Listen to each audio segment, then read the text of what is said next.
आज हम एक चैप्टर फोटोसिंथेसिस स्टार्ट करने जा रहे हैं और ये नीट के पॉइंट ऑफ व्यू से काफ़ी इंपॉर्टेंट है। और इसमें हम रेस्पिरेशन से थोड़ा थोड़ा कोरिलेट करेंगे ताकि चीज़ें हमें लंबी समय तक याद रहें। जैसा कि आप सब जानते होंगे, कार्बन डाइऑक्साइड और वाटर को मिला करके कार्बोहाइड्रेट बनाते हैं और उस प्रोसेस में ऑक्सीजन का रिलीज होता है। और जब कार्बोहाइड्रेट को तोड़ करके कार्बन डाइऑक्साइड और वाटर बनाया जाता है तो उस प्रोसेस में ऑक्सीजन का यूज होता है और इस प्रोसेस को रेस्पिरेशन कहते हैं। और जो कार्बोहाइड्रेट बनाते हैं उसको फोटोसिंथेसिस कहते हैं। जैसा कि आप यहाँ पे देख रहे होंगे कि दो साइन बना हुआ है, एक ऊपर की तरफ फोटोसिंथेसिस में और लिखा हुआ है अपहिल। अपहिल का मतलब होता है कि उसे एनर्जी की जरूरत पड़ी है और बिना एनर्जी के कोई भी वो जो प्रोसेस हो रहा है उसमें एटीपी का यूज हो रहा है। और डाउनहिल का मतलब होता है कि पैसे बिना बिना किसी एनर्जी के वो प्रोसेस हो रहा है, एनर्जी का यूज नहीं हो रहा है जबकि एनर्जी रिलीज हो रही है उस प्रोसेस में। तो उस प्रोसेस को डाउनहिल कहते हैं और जब एनर्जी का यूज होता है किसी प्रोसेस में तो उस प्रोसेस को अपहिल कहते हैं। अब आप यहाँ पे एक बात हमेशा याद रखिएगा आप कि रेस्पिरेशन ऐसा काफ़ी बच्चे जल्दीबाजी में कंफ्यूज कर जाते हैं और गलत आंसर टिक कर देते हैं कि रेस्पिरेशन होता है तो ऐसा नहीं है कि प्लांट में कार्बन डाइऑक्साइड यूज रेस्पिरेशन में लिया जाएगा। चाहे प्लांट हो चाहे एनिमल हो, हमेशा ऑक्सीजन ही रेस्पिरेशन में इंटेक किया जाता है और CO2 ही निकलता है। जैसा कि आप यहाँ पे देख भी सकते हैं कि CO2 और वाटर का रिलीज हो रहा है। और यहाँ पे जब फोटोसिंथेसिस होता है तो ऑक्सीजन का रिलीज होता है। और आप अपहिल प्रोसेस और डाउनहिल प्रोसेस दोनों समझ ही गए होंगे। यहाँ पे लिखा हुआ है oxygen strong electron acceptor, CO2 weak. ये आगे जैसे जैसे हम आगे पढ़ेंगे आपको समझ में आ जाएगा। अब चलते हैं अगला। ये रिएक्शन आपने बहुत बार 9th में भी पढ़ी होगी, लेकिन इसको मैं आज इलेबोरेट करता हूँ ये रिएक्शन का असली मतलब क्या है। यहाँ पे लिखा हुआ है 6CO2 प्लस 12H2 और ये एरो के ऊपर लिखा हुआ है लाइट और क्लोरोफिल। इसका मतलब होता है एरो के ऊपर और नीचे जो लिखा होता है इसका मतलब होता है कि ये कंडीशन नेसेसरी है इस रिएक्शन को कंप्लीट होने के लिए। जैसा कि आप यहाँ देख सकते हैं कि 6CO2 से यहाँ पे और H2O की मदद से यहाँ पे C6H12O6 ग्लूकोज बना और वाटर बना है और ऑक्सीजन रिलीज हुआ है। समझ। अब मैंने यहाँ पे एरो क्यों बना रखा है, ये तो नॉर्मल सा रिएक्शन है। ये जो नीचे आप एरो देख रहे हैं ये क्यों बना रखा है मैंने, इसका मतलब है इस यहाँ मैंने खासकर इस एरो को इसलिए लगाया है दिखाने के लिए कि ये जो कार्बन देख रहे हैं ग्लूकोज में, ये कहाँ से आ रहा है। तो यहाँ कार्बन तो आप सिंपल है कि कार्बन सिर्फ कार्बन डाइऑक्साइड में पाया जाता है तो वहीं से गया होगा ग्लूकोज में। लेकिन यहाँ पे सबसे मेन चीज़ है कि ये जो ऑक्सीजन है ये कार्बन डाइऑक्साइड में भी है और वाटर में भी है। और यहाँ जो ऑक्सीजन रिलीज होता है ये कहाँ से रिलीज होता है, ये काफ़ी बार नीट में पूछा जा चुका है कि ये जो नीट में ही कई सारे पेपर में पूछा जाता है कि ये जो ऑक्सीजन है ये रिलीज कहाँ से होता है, कार्बन डाइऑक्साइड का होता है या वाटर का होता है। तो ये आगे मैं एक आपको एक्सपेरिमेंट के बारे में पढ़ाऊंगा। अभी आप बस इतना याद रखिए, ये जो ऑक्सीजन है ये वाटर का होता है, जो रिलीज होता है, जो हम लोग ऑक्सीजन सांस लेते हैं जो प्लांट से निकलता है वो हमेशा वाटर का होता है, ना कि कार्बन डाइऑक्साइड का। कार्बन डाइऑक्साइड का ऑक्सीजन होता है वो आप यहाँ ऊपर में देख सकते हैं, ये वाटर और ग्लूकोज में चला जाता है, ना कि रिलीज होता है। अब यहाँ पे लिखा हुआ है एनाबॉलिक प्रोसेस। एनाबॉलिक प्रोसेस और कैटाबॉलिक प्रोसेस दो टाइप की प्रोसेस है। एनाबॉलिक का प्रोसेस का मतलब होता है जब कोई चीज़ हम लोग बनाते हैं, छोटे छोटे चीज़ों से मिला के हम लोग कोई बड़ा मॉलिक्यूल बनाते हैं उसे एनाबॉलिक। और जब बड़े मॉलिक्यूल टूट करके छोटे मॉलिक्यूल में कन्वर्ट होते हैं तो उसे कैटाबॉलिक प्रोसेस कहते हैं। Physico chemical process. Physico chemical process इसलिए क्योंकि आप देख सकते हैं लाइट का यूज हो रहा है, फिजिकल कंपोनेंट और क्लोरोफिल। और यहाँ केमिकल इसलिए क्योंकि यहाँ केमिकल कंपाउंड्स में C6H12O6 ग्लूकोज एक, तो इसीलिए फिजिको केमिकल प्रोसेस इसे कहा गया है। रिडॉक्स रिएक्शन क्यों कहा गया है इसे, क्योंकि यहाँ पे रिडक्शन और ऑक्सीडेशन दोनों हो रहा है। आप यहाँ पे अगर गौर से देखेंगे तो यहाँ हाइड्रोजन जो है वाटर से टूट के CO2 के साथ ज्वाइन हो रहा है जब जाके ग्लूकोज बनता है। तो इसलिए यहाँ पे कार्बन का रिडक्शन हो गया। और यहाँ पे ऑक्सीजन जो वाटर से टूटा है ये हाइड्रोजन से अलग हुआ है तो इसलिए ऑक्सीडेशन कह देते हैं। तो यहाँ पे रिडक्शन और ऑक्सीडेशन दोनों होता है। यहाँ लिखा हुआ है in which oxidation of water and reduction of CO2 takes place. Endothermic reaction. Endothermic reaction इसलिए क्योंकि जब लाइट का इंटेक होता है, लाइट आती है तो वहाँ पे एनर्जी को कैप्चर किया जाता है, जो ग्लूकोज मॉलिक्यूल है उसमें एनर्जी को कैप्चर किया जाता है, एनर्जी का अब्जॉर्प्शन होता है, इसलिए एंडोथर्मिक रिएक्शन इसे बोला जाता है। फिजिको केमिकल में समझा ही चुका हूँ। और अब यहाँ पे कुछ साइंटिस्टों ने कुछ कुछ अपने कमेंट्स किए हैं, कुछ कुछ उनके रिसर्च है, उनके बारे में पढ़ते हैं। अकॉर्डिंग टू रॉबर्ट मेयर ने यहाँ पे क्या बताया था कि सोलर एनर्जी को हम केमिकल एनर्जी में कन्वर्ट कर रहे हैं। देखिए ये सिर्फ याद करने वाला पार्ट है इसलिए इसको मैं जल्दी से खत्म करने की कोशिश करूंगा। आगे जो मेन रिएक्शंस वाले पार्ट है उसमें ज़्यादा टाइम हम देंगे। Early experiment. Stephen Hales father of plant physiology माने जाते हैं। जोसेफ प्रिस्टले, यहाँ सिर्फ मैंने प्रिस्टले लिखा है, पूरा नाम है Joseph Priestley. Joseph Priestley phlogiston and dephlogiston. Phlogiston का मतलब होता है बैड एयर, बैड एयर से कहने का मतलब है CO2। और डिफ्लोजिस्टोन का मतलब होता है गुड एयर, गुड एयर मतलब ऑक्सीजन। आप इसको ऐसे भी याद रखते हैं हमारे लिए यूजफुल क्या है ऑक्सीजन, तो गुड एयर हम ऑक्सीजन को बोलेंगे। सिंपल सी बात है। आगे आते हैं, आगे दो एक्सपेरिमेंट आपको दिख रहे होंगे, आपने 9th क्लास में भी देखे होंगे। यहाँ पे कैंडल चल रहा है, यहाँ पे एक रैट हम अज्यूम कर लेते हैं और इसके कुछ समय बाद रैट मर जाता है। क्यों मर जाता है, क्योंकि जो हम कोई भी बर्निंग प्रोसेस होता है उसमें ऑक्सीजन का यूज़ होता है। और जैसे कैंडल जल रहा है यहाँ पे तो वहाँ पे ऑक्सीजन का तो यूज़ हो जा रहा है, तो रेड के लिए बचा क्या, कुछ नहीं। लेकिन यहाँ पे आप देख सकते हैं नीचे वाले एक्सपेरिमेंट में, यहाँ पे कैंडल जल रहा है लेकिन एक प्लांट रख दिया गया है जो कि कैंडल जब जलता है तो CO2 रिलीज होता है, तो उस CO2 को ऑक्सीजन में कन्वर्ट कर देगा यह प्लांट। और उसके बाद रेड के लिए भी कुछ ऑक्सीजन बचा रह जाएगा जिससे रेड जिंदा रहेगा। तो यहाँ पे आप अल्टीमेटली देख सकते हैं कि रेड भी जिंदा है, प्लांट भी जिंदा, कैंडल भी जल रही है। इसके बाद आते हैं इंजन हाउस। इन्होंने क्या कहा था, इन्होंने कहा था कि light and green part of plant essential for photosynthesis. और ये बिल्कुल सही बात है, लाइट की भी जरूरत है और ग्रीन पार्ट ऑफ प्लांट की भी जरूरत है फोटोसिंथेसिस के लिए। अब आते हैं मॉल एक्सपेरिमेंट पे। According to Moll. मॉल ने कहा था CO2 इसेंशियल है फोटोसिंथेसिस के लिए, लेकिन ऐसे कह देने से थोड़ी यहाँ हो जाता है, आपको प्रूफ भी करना पड़ेगा। तो उन्होंने प्रूफ करके दिखाया था कैसे। इन्होंने एक बीकर लिया, उसमें एक लीफ को आधा घुसाया और इसके बाद आधे पर जितना घुसाया उसको कॉटन से बंद कर दिया। अब लीफ वो जो बीकर था उसमें KOH डाला। KOH क्यों डाला? क्योंकि CO2 ऑब्जर्व करता है, KOH। अब उससे होगा क्या, यहाँ पे KOH डाला, KOH ने सारा अंदर का कार्बन डाइऑक्साइड ऑब्जर्व कर लिया। अब हम इतना तो जान ही गए हैं अभी तक कि ग्लूकोज के प्रोडक्शन, कार्बोहाइड्रेट के प्रोडक्शन के लिए CO2 की होना जरूरी है। अब हुआ ये, इसके अंदर बाहर तो हमने कॉटन से बंद कर दिया आधा लीफ को, और बाहर वाले पार्ट में उन्होंने देखा, बाहर वाले पार्ट को तो आराम से CO2 मिल रहा था, लेकिन अंदर तो सारा CO2 KOH ने ऑब्जर्व कर लिया, अंदर कुछ CO2 बचा ही नहीं। तो इसके बाद कुछ समय बाद उन्होंने उस पत्ती को देखा, तो जो बाहर, जो टेस्ट ट्यूब के बाहर का जो पार्ट था उसमें स्टार्च का फॉर्मेशन हुआ, लेकिन अंदर वाले पार्ट में स्टार्च का कोई फॉर्मेशन हुआ ही नहीं। तो यहाँ से इन्होंने पता लगाया कि CO2 का होना जरूरी है फोटोसिंथेसिस के लिए। अब वैनिल साहब, इन्होंने क्या कहा था, इन्होंने क्या किया कि CO2 लिया और उसको 2H2A, मतलब CO2 को किसी भी एक ऑक्सीडाइजेबल कंपाउंड, ऑक्सीडाइजेबल कंपाउंड बोले तो वो कंपाउंड जो खुद ऑक्सीडाइज हो जाए, मतलब सामने वालों को रिड्यूस करेगा, मतलब CO2 को रिड्यूस करेगा। CO2 कैसे रिड्यूस करेगा? या तो हाइड्रोजन देगा या उसको ऑक्सीजन लेगा। तो यहाँ पे एक ऐसा ऑक्सीडाइजेबल कंपाउंड को वेनियल साहब ने यूज किया और उसके बाद देखा कि क्या रिलीज हो रहा है। जब उन्होंने H2S के साथ, मतलब सल्फर के साथ किया, तो उन्होंने देखा कि सल्फर रिलीज हो रहा है, और फिर उन्होंने वाटर के साथ किया तो उन्होंने देखा ऑक्सीजन रिलीज हो रहा है। तो यहाँ से उन्हें पता चला कि जो हाइड्रोजन के साथ जो भी एलिमेंट अटैच होता है वही रिलीज होता है। तो यहाँ से उन्होंने बताया कि जो ऑक्सीजन रिलीज हो रहा है वो CO2 से ना हो आके वाटर से आ रहा है। और H2S आप पूछेंगे कहाँ मिलेगा, तो ये होता है you bacteria, green sulphur bacteria, और ये होते हैं फर्स्ट फोटोसिंथेटिक ऑर्गेनिज्म। और फिर आप कहेंगे कि फर्स्ट फोटोसिंथेटिक ऑर्गेनिज्म तो BGA है, ब्लू ग्रीन, लेकिन नहीं, वो है फर्स्ट ऑक्सीजेनिक फोटोसिंथेसिस ऑर्गेनिज्म। मतलब जो सबसे पहला, जब आप इवोल्यूशन पढ़ने जाएंगे, इसीलिए मैं कहता हूँ बायोलॉजी कनेक्टेड है, जब सबसे पहले फोटोसिंथेटिक ऑर्गेनिज्म पूछा जाएगा तो हमेशा यू बैक्टीरिया बोलेंगे। क्यों? क्योंकि फोटोसिंथेसिस मतलब होता है कि लाइट से खाना बनाना, लाइट से अपने फूड का प्रोडक्शन करना, समझ गए? तो फोटो, और जब आती है ऑक्सीजनिक फोटोसिंथेसिस की, तब उसमें नाम आता है ब्लू ग्रीनल की। ऑक्सीजनिक फोटोसिंथेसिस मतलब है जो फोटोसिंथेसिस होगा तो उसका बाई प्रोडक्ट ऑक्सीजन होगा, लेकिन फोटोसिंथेसिस सबसे पहले पाया गया था यू बैक्टीरिया में। हाँ, वो ऑक्सीजन नहीं उसका बाई प्रोडक्ट था, उसका बाई प्रोडक्ट सल्फर था। तो इसीलिए आई होप आपको ये क्लियर हो गया होगा। जो फाइनल एक्सपेरिमेंटल प्रूफ था कि ऑक्सीजन आता कहाँ से, ये बिल्कुल क्लियरली शो किया है रूबेन, हासिद और कामिल, ये 3 साइंटिस्ट थे। इन्होंने क्या किया कि ऑक्सीजन नॉर्मली क्या होता लिखते हैं हम लोग, O816, मतलब 8 atomic number, 16 mass number, but इसने लिया O18 आइसोटोप। और आप समझ जानते ही होंगे कि ये जो 18 है ये इसका मास नंबर नहीं, तो ये आइसोटोप है। नॉर्मल ऑक्सीजन का मास नंबर होता है 16। तो जो CO2 का था ऑक्सीजन वो था 16, और वाटर का ऑक्सीजन था 18, और इससे जब रिएक्शन करवाया गया तो देखा गया जो ऑक्सीजन रिलीज हो रहा है प्लांट से वो हो रहा है O18 रिलीज। तो यहाँ पे फाइनली एक्सपेरिमेंटली प्रूवन बता दिया गया कि ऑक्सीजन जो आएगा हमेशा वाटर से आएगा। वॉन ने कहा कि लाइट के प्रेजेंस में क्लोरोफिल में, जो कि क्लोरोप्लास्ट में होता है, वहाँ ग्लूकोज का फॉर्मेशन होता है, और जब इसे ट्रांसपोर्ट करना होता है तो उसे सुक्रोज में बदल दिया जाता है, और जब इसे स्टोर करना होता है तो स्टार्च में बदल दिया जाता है। इसे इस तरीके से समझें कि जैसे हम लोग खेती करते हैं, अनाज उगाते हैं, तो अनाज को क्या हम लोग खेत में ही छोड़ देते हैं स्टोरेज के लिए? नहीं ना, उसको हम लोग लेके आ जाते हैं अपने घर में जहाँ पे स्टोर करते हैं। अब यहाँ ग्लूकोज को कैसे ट्रांसपोर्ट किया जाता है वो देखने की जरूरत है। ग्लूकोज होता है केमिकली एक्टिव और ऑस्मोटिकली एक्टिव। ऑस्मोटिकली एक्टिव का मतलब है कि ये ऑस्मोसिस से या किसी भी और अलग डिफ्यूजन मेथड से ये ट्रांसपोर्ट होकर के ट्रांसपोर्ट कर सकता है। प्लांट के अंदर ट्रांसपोर्टेशन, प्लांट के अंदर ट्रांसपोर्टेशन के लिए ऑस्मोटिकली एक्टिव होना जरूरी है। लेकिन केमिकली एक्टिव भी है ग्लूकोज। केमिकली एक्टिव मतलब है अगर रास्ते में से कोई मिला तो इसके साथ हो लिया, उसके साथ रंगरेलिया बनाने चला जाएगा फिर ये, तो इसको इसीलिए चेंज कर दिया जाता है सुक्रोज में। इससे क्या होता है, सुक्रोज होता है केमिकली इनएक्टिव, ये कहता है मुझे नहीं मिलना किसी से, चाहे कितना भी रिएक्टिव कंपाउंड। ये ऑस्मोटिकली एक्टिव होता है, लेकिन ये जाएगा, ये अपनी मंजिल पे पहुंचेगा, लेकिन आसपास नहीं दिखेगा, तो सुक्रोज के फॉर्म में हो गया। अब जब हमें जहाँ पे स्टोर करना है तो वहाँ पे इसके पैर काटने पड़ते हैं एक तरीके से, इसलिए इसको स्टार्च के फॉर्म में हम लोग कन्वर्ट कर देते हैं, और वहाँ जा करके ये स्टार्च जो होता है वो ऑस्मोटिकली इनएक्टिव होता है, केमिकली इनएक्टिव होता है, तो ये आराम से स्टोरेज किया जा सकता है इसका। अब आते हैं अगले साइंटिस्ट TW एंगलमैन।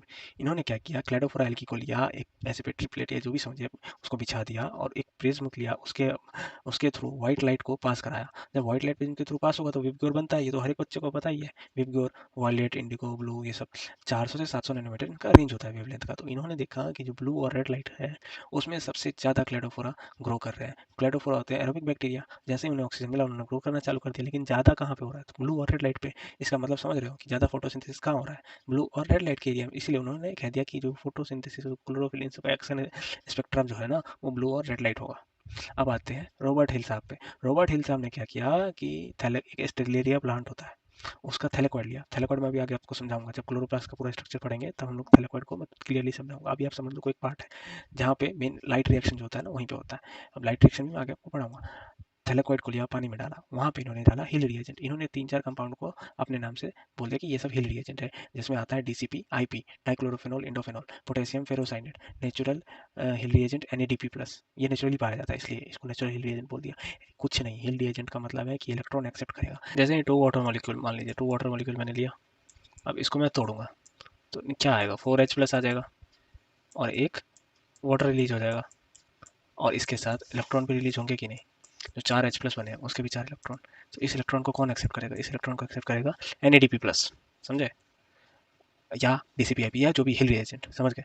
तो रॉबर्ट हिल साहब ने बताया कि जब आप एक थैलेकॉइड किसी भी प्लांट का ले करके उसको पानी में डाल देंगे, सूटेबल हिल रिएजेंट डाल देंगे और लाइट रहेगा, तो ऑक्सीजन का इवोल्यूशन होगा, ऑक्सीजन निकलेगा उसमें से, समझे। तो यही उनका कहना था कि ऑक्सीजन रिलीज करने के लिए वाटर का जो ब्रेकडाउन होगा एक सूटेबल इलेक्ट्रॉन एक्सेप्टर यानी कि हिल रिएजेंट के प्रेजेंस में, तो ऑक्सीजन का इवोल्यूशन होगा।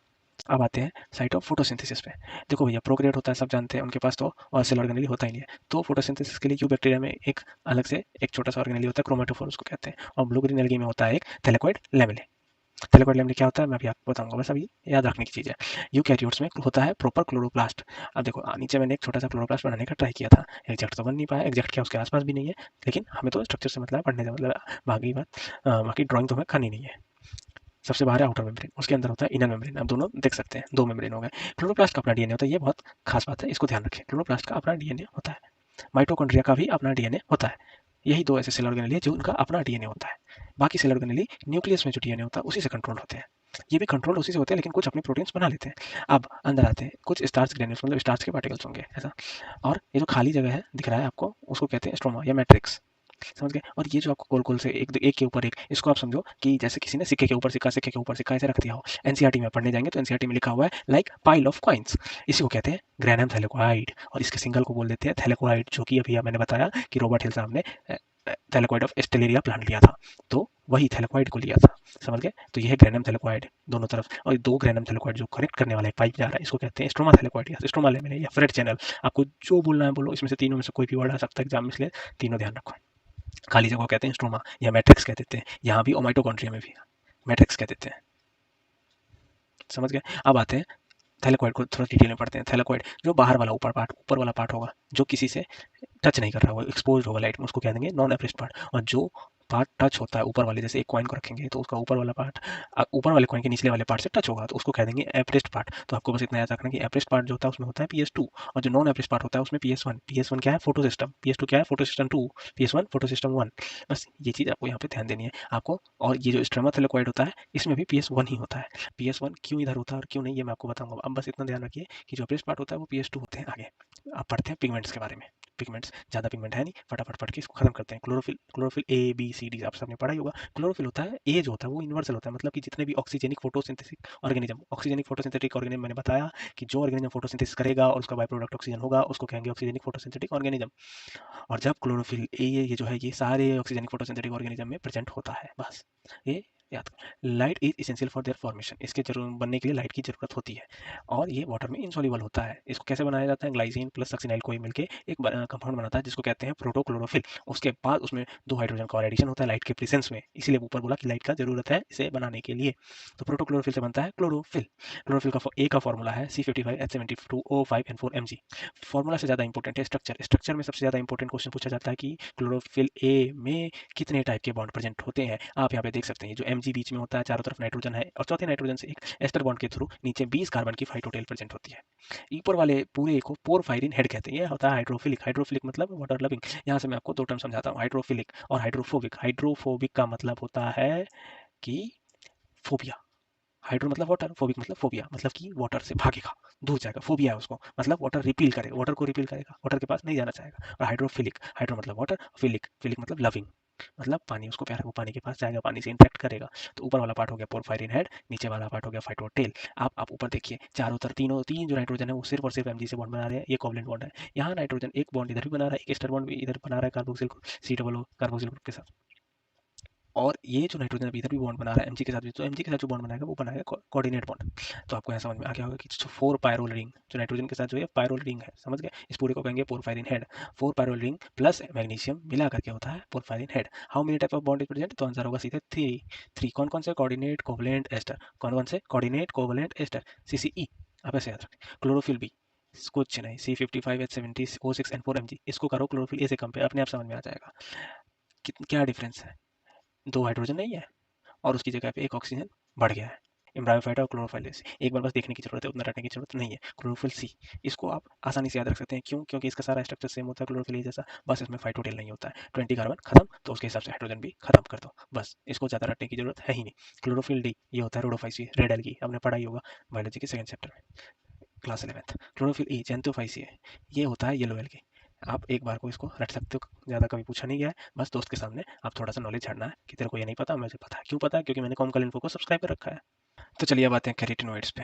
कैरोटीनॉइड क्या होता है, ये मेनली बोले तो जो मेन फोटो पिगमेंट है उसकी मदद करने के लिए होता है, इसके बनने के लिए लाइट की जरूरत होती नहीं है, ये भी वाटर में इंसॉल्युबल होता है। भैया किसी की मदद कोई करेगा तो सेम ही होगा ना, तो जैसे क्लोरोफिल ए इंसॉल्युबल था वाटर में, सेम टू सेम ये भी इंसॉल्युबल है, क्लोरोफिल को फोटो ऑक्सीडेशन से बचाता है, ये सबसे स्टेबल पिगमेंट माना जाता है। ये करता क्या है, ये जो एटॉमिक ऑक्सीजन होता है उसको मॉलिक्यूलर ऑक्सीजन में कन्वर्ट कर देता है। कैसे, देखो भैया कैरोटीनॉइड होते हैं दो, कैरोटीन और जेंथोफिल। कैरोटीन का फॉर्मूला आपको दिख रहा है C40H56, ठीक है, बस सेम टू सेम। इसको ये जैसे ही ऑक्सीजन मिलेगा ये ऑक्सीजन को लेगा और यहाँ जेंथोफिल में कन्वर्ट हो जाएगा आराम से, समझ गए। तो इस तरीके से ये ऑक्सीजन को खुद कंज्यूम कर लेता है और क्लोरोफिल को बचा लेता है फोटो ऑक्सीडेशन से। आगे पढ़ना है आपको फाइकोबिलेंस, इसके लिए लाइट की जरूरत नहीं होती है और ये वाटर में सॉल्युबल होता है, ये क्लोरोफिल जैसा नहीं है, ध्यान दें। ये लाइट की ज़रूरत नहीं होती है इसको और ये वाटर में सोल्यूबल है और इसमें Mg और फाइटोटेल एब्सेंट होता है। कैसे कैसे, दो टाइप के होते हैं, फाइकोसायनिन, फाइकोएरिथ्रिन। एरिथ्रिन हमेशा आयरन और सायनिन जहाँ भी आपको देखा कॉपर, सिंपल से बात है याद रखने का। एंथोसायनिन भी आपने सुना होगा, ये वाटर सोल्यूबल पिगमेंट होता है और ये वैक्यूल में प्रेजेंट होता है, समझ गए। अब आते हैं पीएस, फोटो सिस्टम, जो मैं बता रहा था कि इतने लाइट की जरूरत पड़ती है, ये यहाँ अप्रेस्ड पार्ट और नॉन अप्रेस्ड पार्ट में प्रेजेंट होता है। देखो भैया इमर्सन एर्नल्ड ने इसकी डिस्कवरी करी थी और यहाँ दो आप देख रहे हो कि चार ये जो रेड रेड जैसे सर्कल बने हुए हैं ना, ये है लाइट हार्वेस्टिंग कॉम्प्लेक्स या एंटीना समझ लो, या एसेसरी पिगमेंट्स, समझ गए। और मेन जो चीज़ है ये क्लोरोफिल है नीचे, जैसे टीवी और टीवी का एंटीना, समझ गए। एंटीना क्या करता है, सिग्नल पकड़ता है, लेकिन उसको डिस्प्ले करने का काम तो टीवी का ही होता है ना, तो बस वही ऊपर वाला जो है मदद करता है, नीचे वाला असली काम करता है, रिएक्शन सेंटर, समझ गए, असली काम इसमें होता है। बाहर वाला क्या करता है, देखो लाइट सीधे ऐसे पेनिट्रेट करके दिखाया गया क्लोरोफिल में जाते हुए, लेकिन बहुत सारा लाइट जो पेनिट्रेट नहीं कर पाता, ये सारे जो साथ वाले कॉम्प्लेक्स हैं ये सब कलेक्ट करते हैं और ये सब मिलकर क्लोरोफिल को दे देते हैं। PS1 और PS2 दो टाइप के फोटो सिस्टम होते हैं, ये याद रखना बहुत जरूरी है, इसमें जितने भी पॉइंट बता रहा हूँ बहुत जरूरी है। फर्स्ट डिस्कवर्ड इसलिए PS1 बोला और बाद में डिस्कवरी हुई तो PS2 बोल दिया, समझ गए। इसके बाद रिएक्शन सेंटर, देखो भैया इसके मैंने क्या बताया था कि PS1 को ज़्यादा लाइट की ज़रूरत पड़ती है।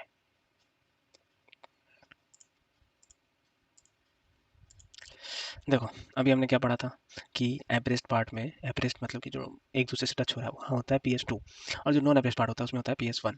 अब देखो PS1 बाहर है, उसको मिलेगा 700 नैनोमीटर की लाइट, तो भी आसानी से एक्टिवेट हो जाएगा, समझ गए, बाहर है। लेकिन PS2 जो एब्रेस्ट पार्ट में उसको लाइट तो मिलेगा नहीं इजिली, समझ गए। उसको हाई एनर्जी वाली जो लाइट होगी, मतलब आप समझ सकते हो कि वेवलेंथ और एनर्जी का इन्वर्स रिलेशन होता है, अगर वेवलेंथ ज़्यादा है तो एनर्जी कम होगी, तो PS1 कम एनर्जी वाली लाइट से भी एक्टिवेट हो जाता है। लेकिन PS2 को अच्छा खासा एनर्जी वाली लाइट यानी कि कम वेवलेंथ वाली लाइट चाहिए एक्टिवेट होने के लिए, तो PS2 का जो वेवलेंथ है वो है 680 नैनोमीटर और PS1 का 700 नैनोमीटर। ये मैंने कनेक्ट करने का तरीका बताया कि PS1 है बाहर, उसको मिलेगा कम लाइट, फिर भी वो कम लाइट मतलब कम एनर्जी वाली लाइट, तभी वो एक्टिवेट हो जाएगा। इस तरीके से आप याद रख सकते हो। PS2 है अंदर और PS2 है अंदर, तो उसको चाहिए होगा ज़्यादा एनर्जी वाली लाइट ताकि अंदर तक पेनिट्रेट करे, तो इसलिए उसको चाहिए 680 नैनोमीटर वाली लाइट, क्योंकि वेवलेंथ कम तो एनर्जी ज़्यादा।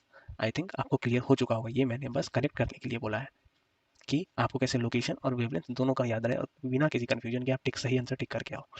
आगे आता है present in non appressed part, जो PS1 है, ये मैं आपको बता ही चुका हूँ, ठीक है। पार्ट ऑफ ग्रेनम, ये सब मैं बता ही चुका हूँ, granum thylakoid plus stroma thylakoid, और ये होता है appressed part of granum thylakoid only, ठीक है।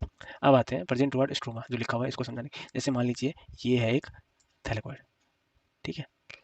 अब इसमें ये वाला जो पार्ट होगा ना, ये तो होगा क्लोरोप्लास्ट का आउटर एनवायरनमेंट, जो स्ट्रोमा था उससे टच है कि नहीं, तो यहाँ पे होगा आपका PS1 और PS2 कहाँ होगा, PS2 का ये इनर वाले पार्ट में, ये वाला जो पार्ट है ना, इस वाले पार्ट में PS1 मिलेगा आपको, PS2 सॉरी, इस वाले पार्ट में आपको PS2 मिलेगा और इस वाले पार्ट में आपको PS1 मिलेगा, समझ गए। अब बात आती है ऑक्सीजन इवॉल्विंग कॉम्प्लेक्स, ये एब्सेंट होता है PS1 में और PS2 में ये प्रेजेंट होता है। PS1 है रिड्यूसिंग नेचर का और PS2 है ऑक्सीडाइजिंग नेचर। ये आगे मैं क्यों बोल रहा हूँ ये मैं आपको एक्सप्लेन करूँगा। अब एक टर्म याद रखने की जरूरत है, कभी कभार पूछ लिया जाता है, क्वांटासोम। ये है पार्क एंड पिगिन्स ने इसकी डिस्कवरी की थी। फोटो सिस्टम का पुराना नाम क्वांटासोम था और पार्क एंड पिगिन्स ने इसकी डिस्कवरी की थी। एक क्वांटासोम का मतलब है 250 से 400 पिगमेंट्स। तो यहाँ पे अब आते हैं red drop Emerson enhancement effect. ये किया गया था क्लोरेला में और इमर्सन एंड आर्नोल्ड दो साइंटिस्ट थे जिन्होंने मिलकर किया था। रेड ड्रॉप क्यों कहते हैं? क्योंकि ये जब 6 नैनोमीटर वेवलेंथ से ज़्यादा की लाइट होती है वो रेड रीजन में आती है। तो जो रेड वाली लाइट को यूज़ किया गया तो वहाँ पे सिर्फ PS1 एक्टिवेट हुआ और इस रीजन में देखा गया कि ऑक्सीजन का जो इवोल्यूशन होता था ना वो कम हो रहा है, इसीलिए रेड ड्रॉप इफेक्ट नाम दे दिया गया। जब 680 नैनोमीटर से कम और ज़्यादा दोनों लाइट को यूज़ किया गया तो देखा गया कि PS1 और PS2 दोनों एक्टिवेट हो रहा है और मेनली देखा गया कि ऑक्सीजन का इवोल्यूशन बहुत ज़्यादा हो रहा है, तो उससे कंक्लूड किया कि PS1 और PS2 दोनों एक्टिवेट हो गए होंगे। तो यही था red drop and Emerson enhancement effect.